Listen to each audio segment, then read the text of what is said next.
Shalom, mes frères, mes sœurs, partout où vous êtes, que le nom de Jésus-Christ soit glorifié.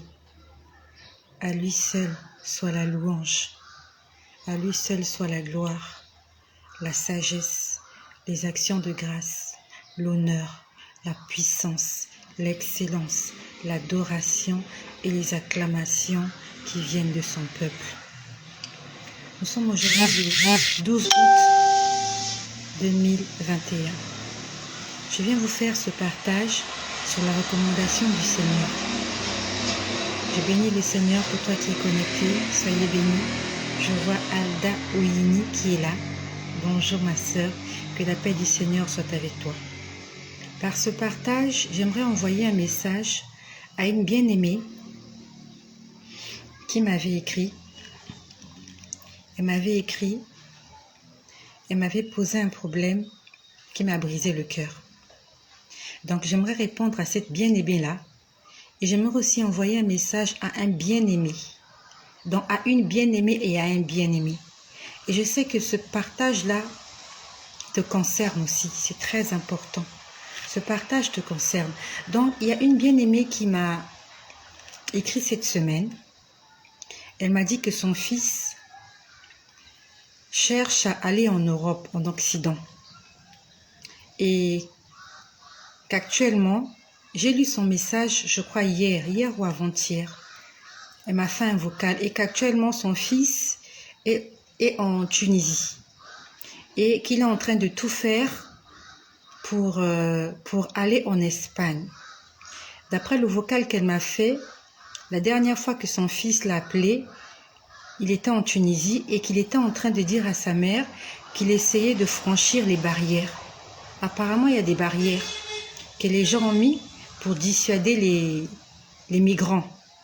Donc il dit, d'après ce qu'elle m'a dit, il a franchi la première barrière, il avait franchi la deuxième et il avait été interpellé par la police tunisienne.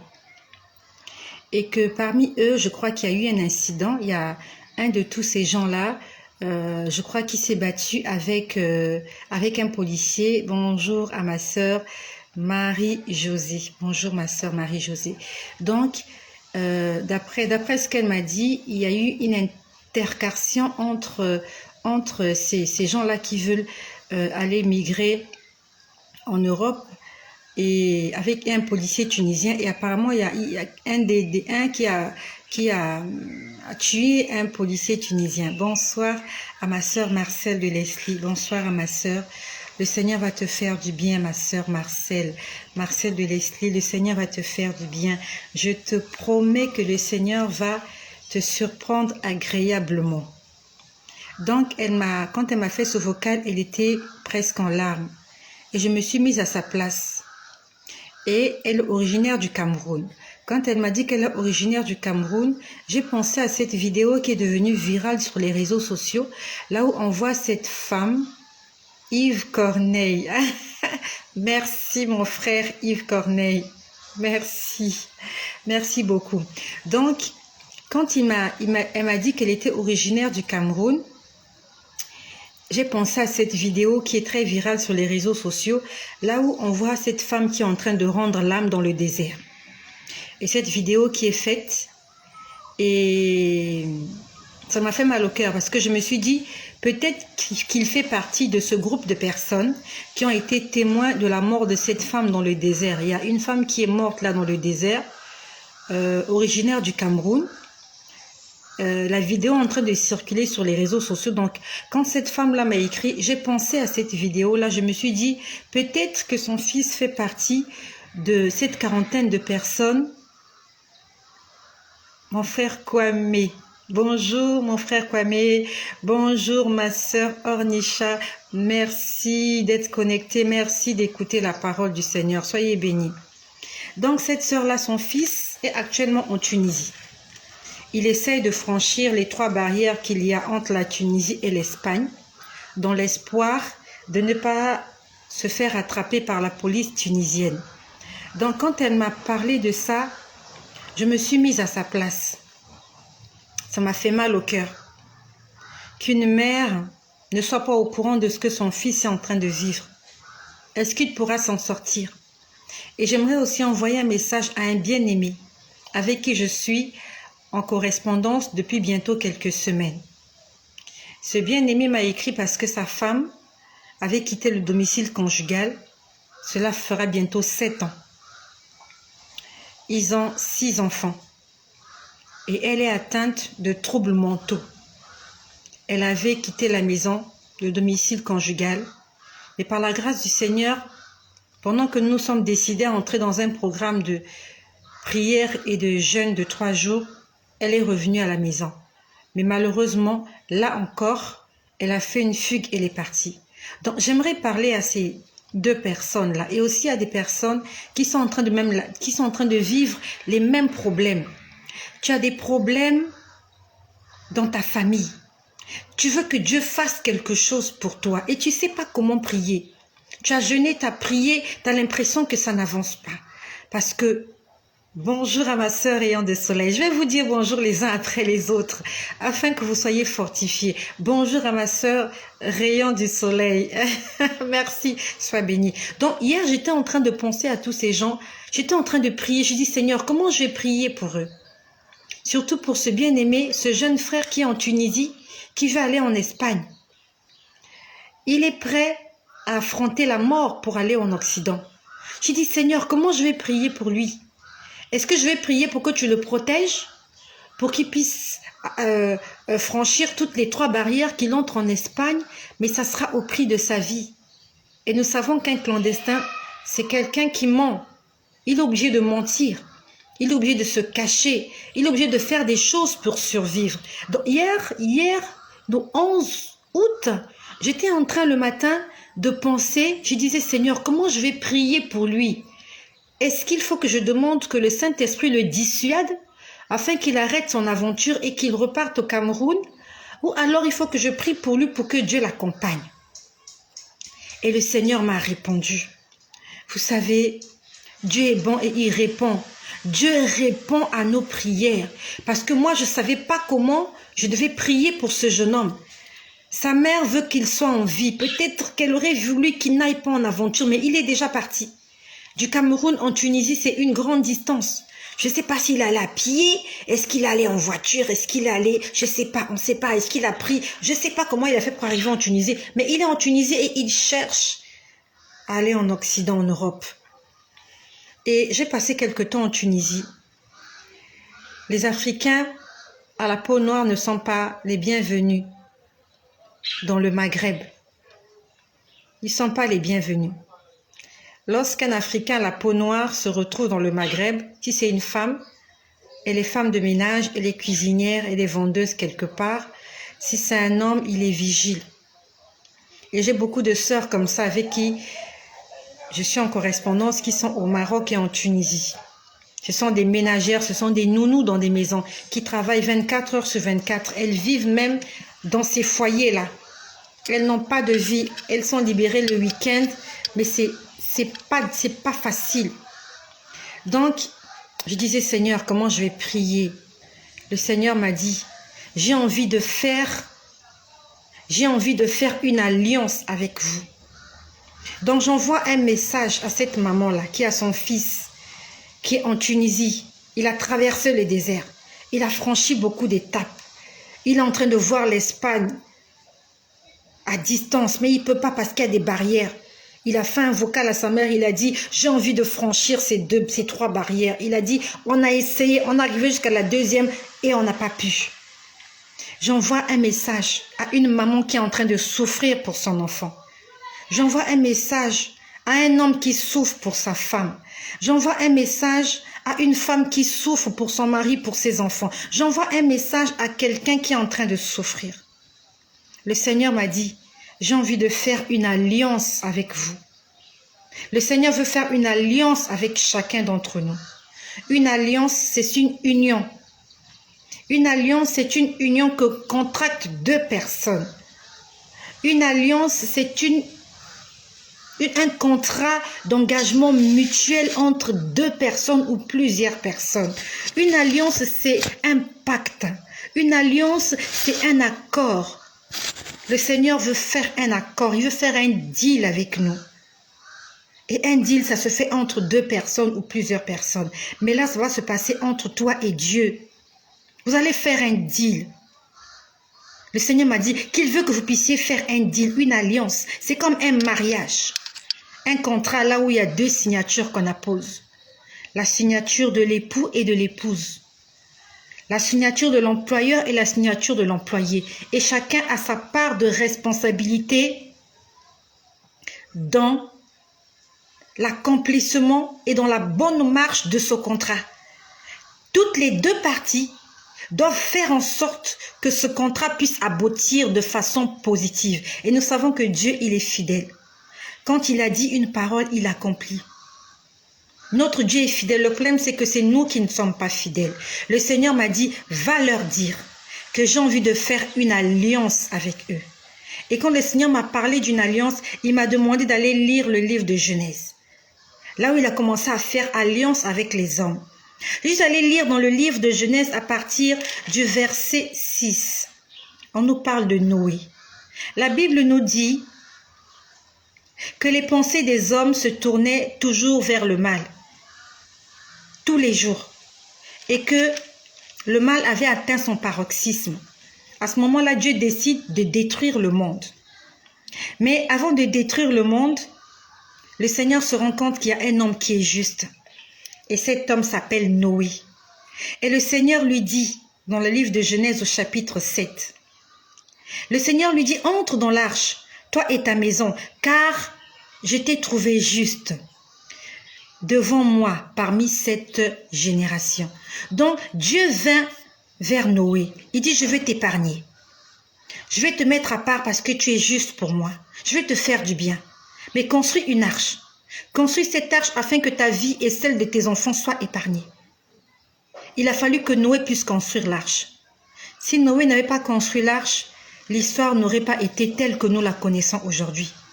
Donc ça veut dire que chacun d'entre nous, quand nous avons rencontré le Seigneur, Dieu nous a demandé de faire quelque chose. Est-ce que ce que Dieu nous a demandé de faire, est-ce que nous l'avons fait? Dieu, il a dit, je vais te faire du bien. Je vais te garder en vie. Mais toi, construis l'arche. C'était pas facile de construire cette arche-là. On dit que Noé avait sa femme et ses 3 fils. Et que ses fils avaient des femmes. Ça veut dire qu'ils étaient au nombre de 8. Ils ont construit cette arche à 8. Un bateau à 8. Alors que la technologie n'était pas encore sophistiquée comme maintenant. Ils ont construit l'arche à 8. Ils ont obéi. C'est pour ça que Dieu a épargné leur vie. Le Seigneur a continué à me parler. Il a dit lorsque Noé est sorti de l'arche, lorsque toute l'eau était asséchée. Nous sommes dans le livre de Genèse au chapitre 8. Dieu demande à Noé de sortir avec tous les animaux. La Bible nous dit, dans Genèse 8 au verset 20, lorsque Noé sort de l'arche, on dit, il bâtit un autel à l'Éternel. Noé a bâti un autel à l'Éternel. Et cet autel était constitué de croix. Il montait un autel avec plusieurs pierres et il sacrifiait un animal sans tache, sans défaut. En ce temps-là, c'était des sacrifices d'animaux que les hommes faisaient à Dieu. Et la Bible nous dit, au verset 21, l'Éternel sentit une odeur agréable. Donc lorsque Noé a bâti l'autel, il a fait un sacrifice. Ça veut dire qu'il s'est investi. Il a pris ses 2 mains, il a monté l'autel, il a mis des pierres, il les a superposées les unes après les autres. Il a pris un animal, il a tué l'animal. C'est tout un travail qu'il a fait. Il a dépensé de l'énergie. Ça s'est peut-être fait pendant des heures. Il a mis l'animal sur l'autel et il a brûlé l'animal. La Bible nous dit que l'Éternel sentit une odeur agréable. Et l'Éternel dit en son cœur, je ne maudirai plus la terre. Dieu avait décidé de ne pas maudire la terre parce qu'il avait agréé le sacrifice de Noé. Noé avait fait un sacrifice de bonne odeur à l'Éternel. Dieu était tellement content. Non seulement que Noé était un homme juste, mais il avait fait un sacrifice à Dieu. Il avait réjoui le cœur de Dieu. Il avait fait quelque chose que Dieu aime.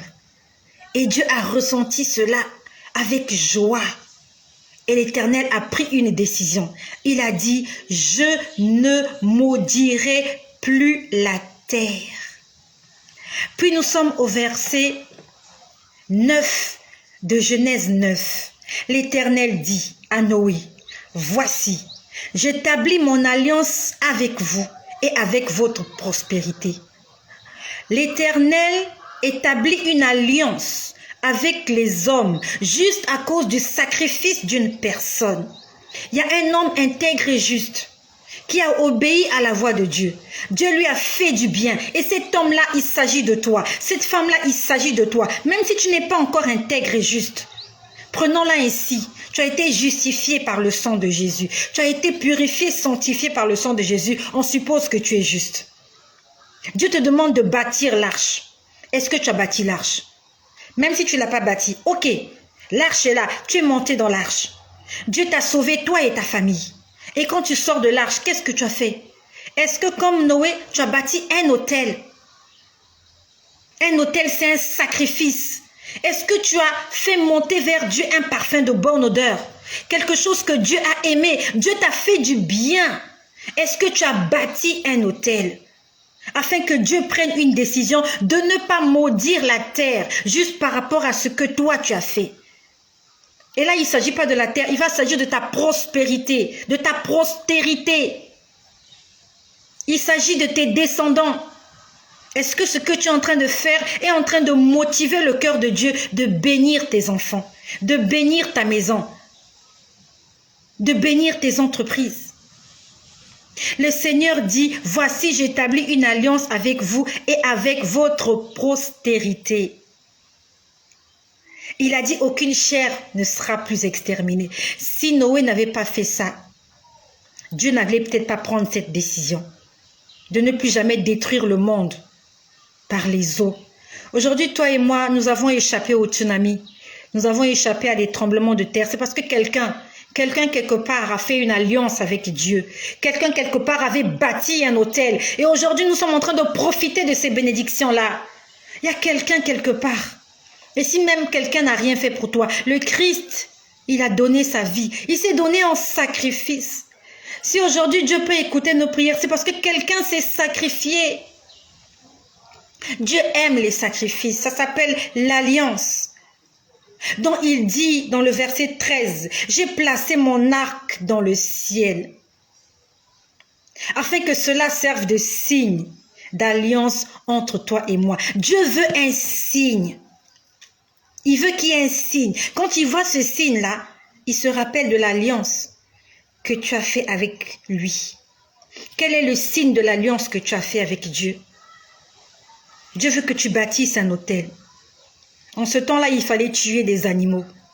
Aujourd'hui, ce sont des offrandes que nous donnons à l'Église, à l'Éternel. Ce sont des choses pour lesquelles on s'investit pour l'œuvre de Dieu. C'est ça un autel que nous bâtissons. C'est une alliance que nous contractons entre Dieu et nous. Le Seigneur m'a beaucoup enseigné. Après, il me dit, va lire l'histoire d'Abraham.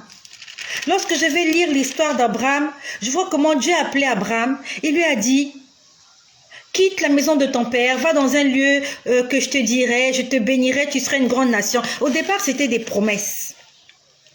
Et lorsque nous arrivons dans le livre de Genèse au chapitre 12, Abraham a déjà quitté sa maison, la maison de son père. Au verset 7 du chapitre 12, on dit, « L'Éternel apparut à Abraham et dit, « Je te donnerai ce pays et à ta postérité. » Et Abraham bâtit là un autel à l'Éternel. Il a reçu une prophétie. Il a reçu une promesse. Qu'est-ce qu'il a fait? Il a bâti l'autel. Je sais que partout dans les réseaux sociaux, on prophétise. Recevez, recevez. Quand tu reçois, qu'est-ce que tu fais? Est-ce que tu bâtis un autel? Il faut que tu bâtisses un autel. Lorsque Dieu t'a fait du bien, même quand tu as entendu une parole qui t'a fortifié, qui t'a motivé, bâtis un autel. Prends quelque chose que tu as, va le donner pour Dieu, afin de toucher le cœur de Dieu. On dit que Abraham bâtit un autel. Après cela, on dit qu'il monta vers les montagnes de l'Orient, ainsi de suite, il se retrouva quelque part vers Bethel. On dit encore, il bâtit encore là un autel à l'Éternel. Ça faisait le deuxième autel qu'il bâtissait. Dieu lui a parlé une fois. Il lui a fait une promesse une fois. Il a bâti des autels 2 fois. Nous continuons encore. Alors, Abraham continue sa vie avec Sarah, avec voilà ses serviteurs et Lot. Et voilà comment, un jour, nous sommes dans le chapitre 13, Abraham est assis devant sa maison. Chapitre 13 au verset 18, on dit que Abraham leva ses tentes et vint habiter vers les chaînes de Mamré. On dit, il bâtit là un autel à l'Éternel. Encore. Il n'a plus de promesse, mais il arrive quelque part, il bâtit un autel.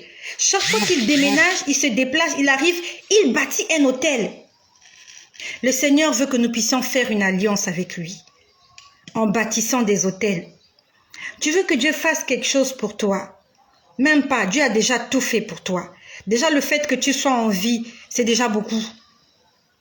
C'est tout ce dont on a besoin, c'est d'abord la vie. Si tu as la vie, tu vas réussir. Parce que la réussite, c'est pas pour les morts. Le Seigneur t'a donné la vie ce matin. Tu as dit merci, oui. Tu veux qu'il puisse faire du bien à tes enfants. Bâtis un autel. Tu dis, Seigneur, ces enfants-là, c'est toi qui me les as donnés. Je fais une alliance aujourd'hui, un contrat avec toi, un deal avec toi. Voici ce que je donne pour ta gloire. Voici ce que je donne pour l'avancement de ton œuvre. Voici ce que j'envoie comme un parfum de bonne odeur sur ton trône. Seigneur, afin que tu puisses veiller sur mes enfants. Afin que cela soit un signe. Dieu, il t'a fait des promesses, il t'a dit des choses. Mais toi, comment tu les as reçues? Tu dis juste Amen. C'est vrai, on dira oui, l'obéissance vaut mieux que les sacrifices, oui. Mais l'obéissance et les sacrifices, c'est mieux. S'il n'y a que les sacrifices, il n'y a pas l'obéissance, ça ne sert à rien. La Bible nous dit Noé était juste et il a bâti un autel à l'Éternel. Abraham était un homme obéissant, mais cela ne suffisait pas. Il bâtissait des autels. Accompagne ton obéissance avec des sacrifices de bonne odeur à l'Éternel. Donc nous lisons l'histoire d'Abraham. Alors on se retrouve, Lot se retrouve en captivité. Voilà comment Abraham, il prend 300 de ses guerriers. Ils vont combattre contre 3 rois. Tu peux le lire dans le livre de Genèse au chapitre 14. Abraham va en guerre contre 3 rois qui avaient pris en otage la ville de Sodome et Gomorrhe. Et voilà comment il va libérer Lot qui était prisonnier. Et la Bible nous dit, quand il vient de la guerre, il rencontre celui qu'on appelle Melchisédek. Nous sommes dans Genèse au chapitre 14 au verset 18. On dit que Melchisédek, roi de Salem, fit apporter du pain et du vin. Et il bénit Abraham. Abraham vient d'une guerre. Il est fatigué. Il rencontre un homme qui le bénit. Et Melchisédek dit, « Béni soit Abraham par le Dieu très haut, maître du ciel et de la terre. Béni soit le Dieu très haut qui a livré tes ennemis entre tes mains. » Et on dit, « Et Abraham lui donna la dîme de tout. » Melchisédek, roi de Salem, il vient à la rencontre d'Abraham, il le bénit. Abraham n'a pas demandé la bénédiction. Melchisédek l'a béni. Et on nous dit que Abraham lui a donné la dîme de tout. Ça s'appelle un sacrifice. Il a reçu la bénédiction.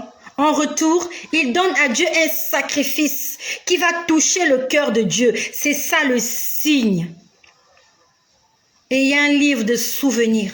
J'ai pas envie d'entrer là pour ne pas sortir du contexte. Vraiment, j'ai pas envie d'entrer dans le contexte de livre de souvenirs parce que c'est quelque chose que je vois à l'église.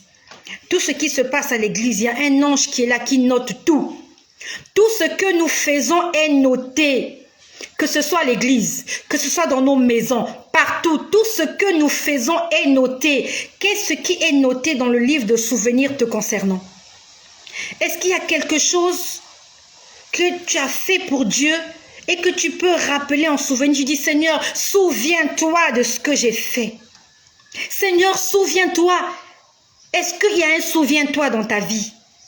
Est-ce qu'il y a un souviens-toi de l'Éternel dans ta vie? Ou bien tu dis juste, Seigneur, bénis-moi. Seigneur, je souffre. Seigneur, Seigneur. Est-ce qu'il y a un livre de souvenirs où là où on ouvre la page de ta vie, on dit oui, voilà ce qu'elle a fait, voilà ce qu'elle a fait. On peut le lire dans l'histoire d'Esther. Mardoché, son oncle, il avait tout fait pour que le roi puisse échapper à un complot. Et un jour comme ça, le roi était calme, il a dit, lisez-moi le livre des souvenirs. À ce moment-là, il se rend compte que Mardoché avait fait quelque chose pour sauver sa vie. Et il a fait du bien à Mardoché. Si un homme peut se souvenir du bienfait d'un autre homme, à combien plus forte raison Dieu? Touchons le cœur de Dieu. Et quand je parle de ces choses, je ne parle pas qu'à vous, je parle aussi à moi. Je suis une mère. Aujourd'hui, cette femme m'a écrit, son fils se retrouve en Tunisie. Il a traversé le désert. Hier, je lui ai fait un message, je lui ai demandé, est-ce que tu as les nouvelles de ton fils? Elle ne m'a pas encore répondu. Je me mets à sa place, combien c'est stressant de ne pas être à côté de son enfant. Combien c'est stressant de ne pas avoir pouvoir pu le retenir à la maison. Il a travaillé pendant je ne sais combien d'années. Il a fait des économies. Pourquoi? Pour aller les dilapider dans une route où peut-être il ne reviendra plus.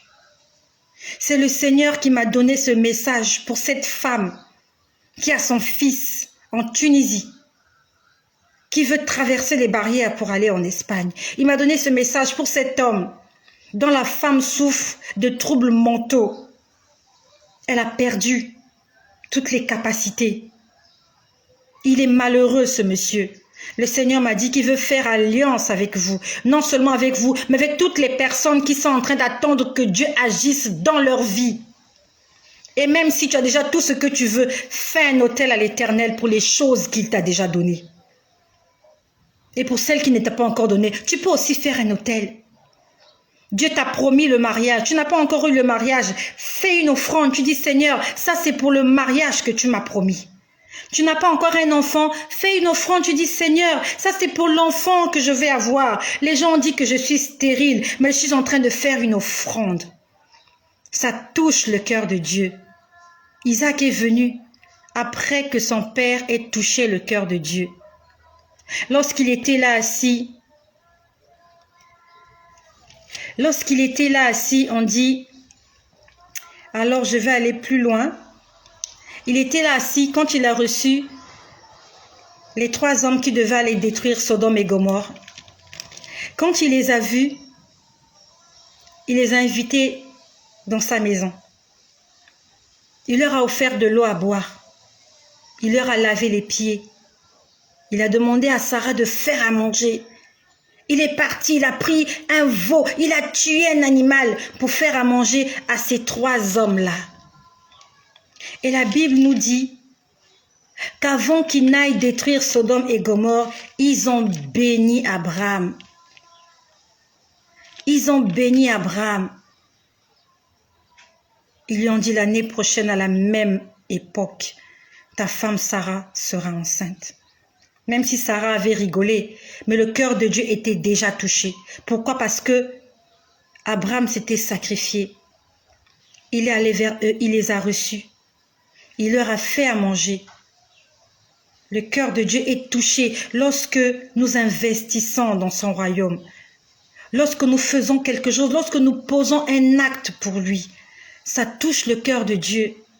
Même si Sarah avait ri, l'année qui venait, elle a mis au monde Isaac.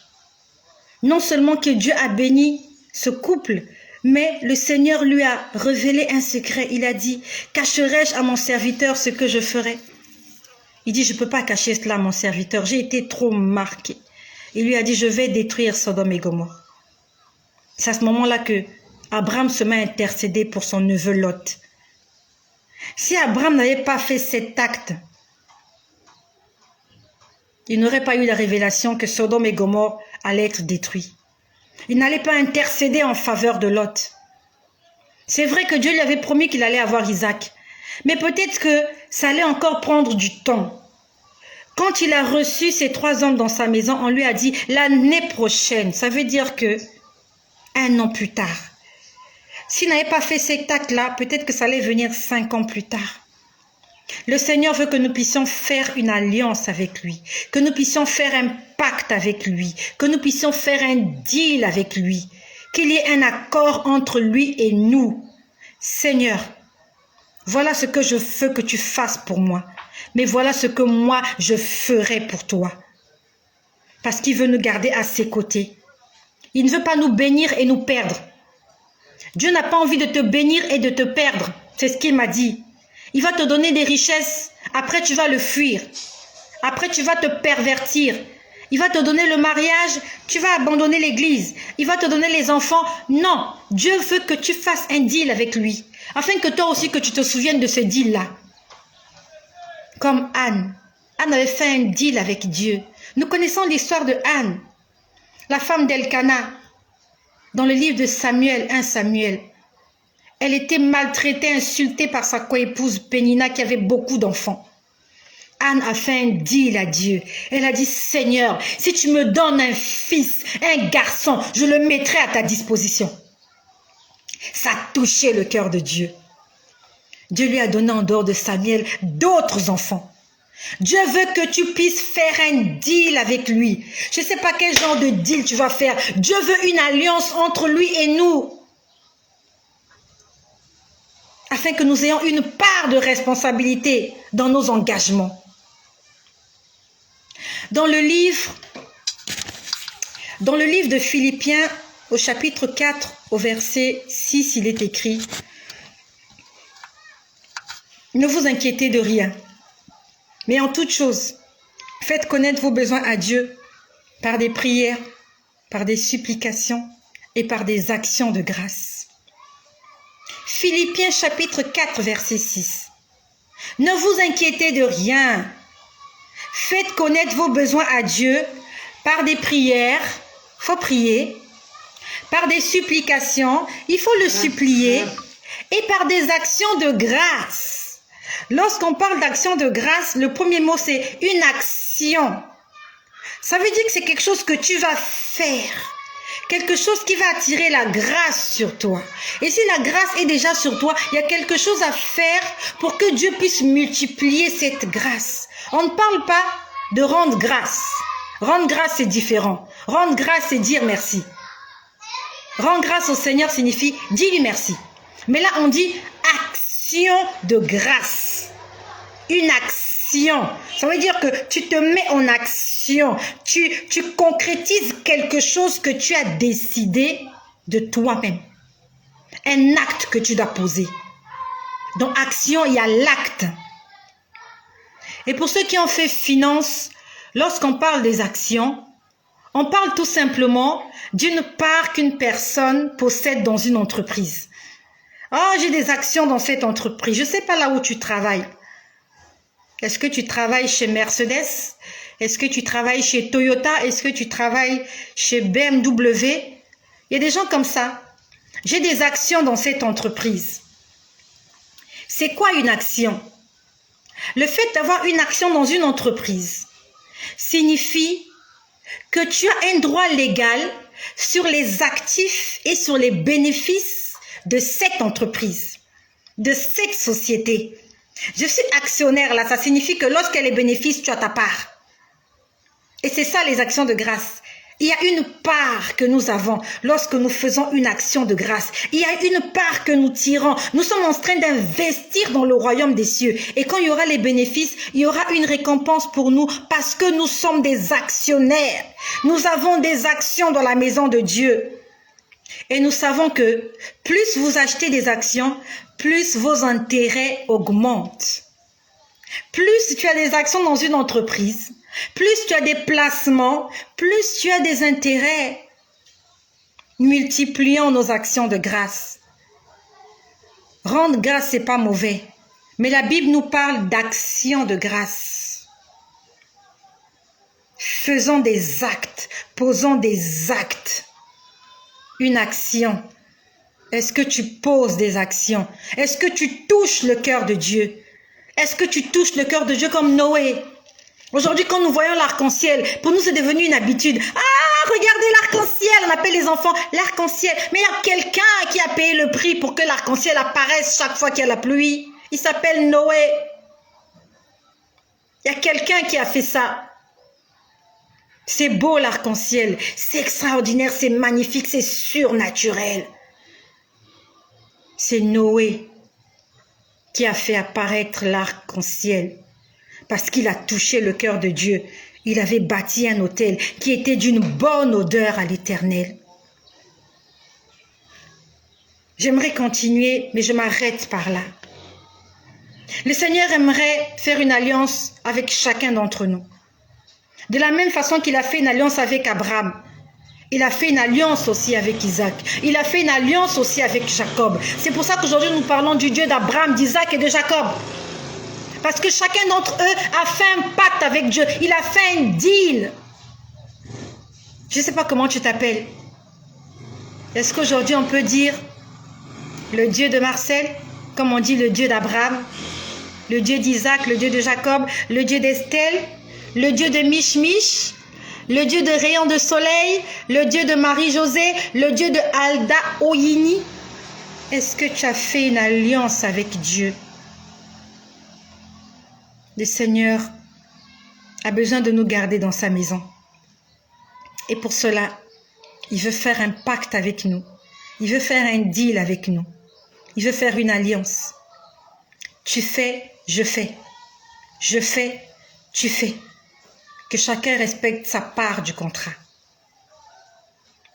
Voilà ce que le Seigneur m'a dit hier lorsque j'étais en train de demander à Dieu comment je devais prier pour ce jeune homme qui est en train de chercher à entrer en Europe en passant par des barrières, en franchissant des barrières où il y a des policiers, où il y a la mort, où les gens meurent dans le désert, où il y a des gens qui meurent dans la mer.